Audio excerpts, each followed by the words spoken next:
নিশা Airtel টাৱাৰৰ machinery বস্তু চুৰ কৰিবলৈ আহি ধৰা পৰিল দুই চুৰ উত্তম মাধ্যম সোধাই আৰক্ষীক গতালে ৰাইজে এই ঘটনা সংঘটিত হৈছে বঙাইগাঁও জিলাৰ নাম্বাৰপাৰা প্ৰথম খণ্ডত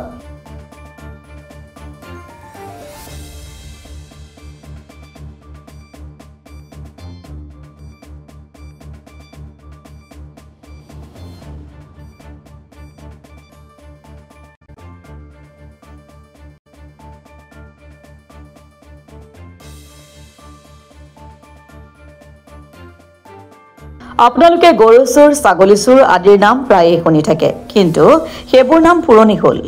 এতিয়া ওলাইছে ঠায়ে ঠায়ে স্থাপন কৰা মোবাইল টাৱাৰৰ মেচিন চুৰ কৰা চুৰ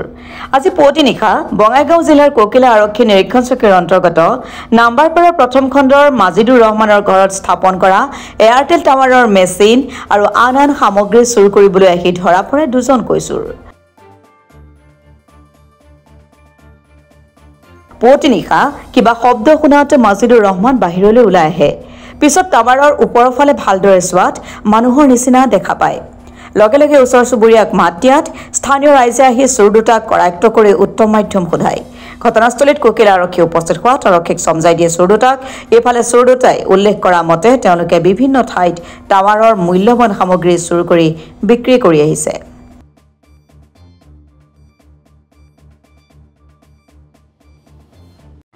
বিক্রি নগর আমার তাতেও এনে মানুষ আসছিল তেও আমাক কন্টেক্ট করে দিছিল একজনে বলে অমুকে তার মানে আগতে একজন প্রার্থী আছিল এজনে পড়িছে পুলিশের হাতত পড়িছে তাহার লগত এনে ঘূৰা ফুৰা কৰি থাকিছিল তাতে একজনেৰ লগত কামও কৰিছিল তেতিয়া এনে গম পাইছিল তো ৰাতিপুৱা মাল বেচিব আহিছিল আহি থকাতে ৰাতিপুৱা দেখিছে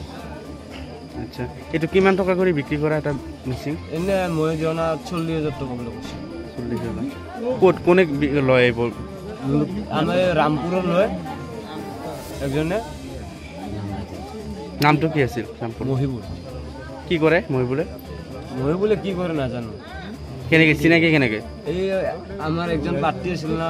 বৰপেটাত সেই পাৰ্টিটো যেতিয়া পৰিছিল সেই পাৰ্টিটো তোমাৰ লগৰ মানুহ আছিলে লগৰে আছিল মই এই কাম কৰা নাছিলোঁ না আগতে কি কৰিছিল লগৰ এইগিলা কাম কৰা নাছিলোঁ আজি এটা প্ৰথম কাৰণে আমি কেনেকৈ নামে কি কৰে আমি নাজানো ধৰাটো কেনেকৈ পৰিলে আমি শব্দ কৰি কৰি নামিছোঁ শব্দ উঠিব জানো না গাছে গাছে উঠো ৰাতি মানে মই উঠি বাহিৰত আহিছোঁ ৰাতি বাহিৰত ওলোৱাৰ পাছত মানে শব্দ শুনা পালোঁ টাৱাৰত শব্দ শুনা পাই টাৱাৰৰ ওচৰত চাপিলোঁ একো দেখা নাপালোঁ অলপ পাছত চাউত ওপৰৰ পৰা মানুহেন দেখা পায় এনেকুৱা দেখা পোৱাৰ পাছত আমি মানে আমাৰ ৱাইফৰ লগত একেলগে চব মানে হুলস্থুল লগাই দিয়া হ'ল তাৰপিছত ওচৰ চুবুৰীয়াৰ মানুহ আহি তাৰপিছত চোৰ দুটাক ধৰিলে তাৰপিছত কোম্পানীৰ মানুহ আমি খবৰ দিছোঁ সিহঁতে আহিছে এতিয়া কি কৰে দেখা যায় কেইজন আছিলে মানুহ দুজন আছিল মানে টাৱাৰৰ বস্তু খুলি আছিল নেকি হয় সিহঁতে কোৱা হিচাপত কিবা বস্তু খুলি আছিল ক'ত এইটো ঘটনাটো ক'ত হৈছে এইটো নাম্বাৰপাৰা পাৰ্ট 1 এতিয়া কি ক'ব আৰু কি ক'ব যিহেতু মাজে মাজে এনেকুৱা ঘটনা হৈ আছে এনেকুৱা এতিয়া খবৰ পাই আছোঁ যে বিভিন্ন টাৱাৰত যায় এনেকুৱা চোৰবিলাকে কিবা বস্তু টাৱাৰৰ চুৰ কৰে নেটৱৰ্ক নাপায় এতিয়া সেইসকল জেগাত তো পুলিচ প্ৰশাসনক আমি এইটোৱে অনুৰোধ জনাওঁ যাতে ইয়াক উচিত শাস্তি দিয়ে আৰু নেক্সট যাতে কোনো টাৱাৰত কোনো জড়িত আছে এইটো মানে ধৰিব কাৰণে মানে আৰু তো বহুত জড়িত আছে ইহঁতৰ কাৰণে ধৰিব যাতে পাৰে হয় হয় হয় ইহঁতৰ কাৰণে ইহঁতক ধৰি যাতে চব চোৰৰ লিংকটো পায় চবকে ধৰিব পাৰে সেইটোৱে মই মানে অনুৰোধ কৰিছোঁ মানিকপুৰৰ পৰা আব্দুল সুবাহান আলৰ ৰিপৰ্ট অসম টুডে